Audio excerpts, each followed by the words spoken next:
I don't suppose you've ever been trailed around an African country by a dictator's secret police, have you? Oh, hell no! Hell no! Whoa! Well, I have. My name's John Graham, and I'm the badass granddad you didn't know you had. I'm here to tell you another story of my adventures and offer some tips on taking risks and living a life with meaning, courage, and passion. Nice. Anyway, for a long time, I've traveled around the world helping train citizen activists dealing with tough political and social problems, like corrupt dictators, for example. And in this case, I had traveled to Zimbabwe, a nation on the east coast of Africa, and I met there with citizen activists, and I helped them organize themselves into an organization that would topple the corrupt dictator, Robert Mugabe, and replace him with someone better. I realized, however, when I got to the airport that I was going to be followed wherever I went in Zimbabwe by the dictator's secret police.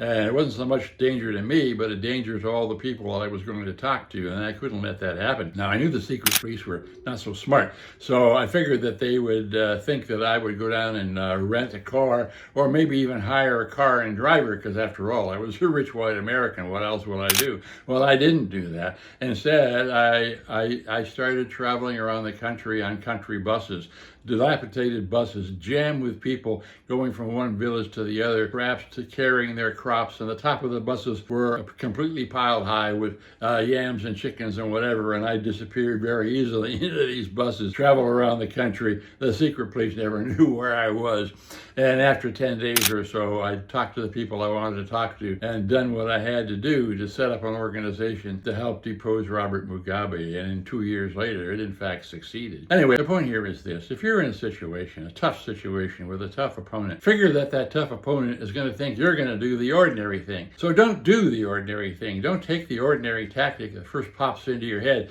In fact, do something quite different. Do something that's completely different and that your opponent will never think of. It's true also in conflicts you may be part of, as we fight mega extremism in the United States. Don't do what your opponents expect you to do. Do something different. Confound them. You do that, you're much more likely to succeed.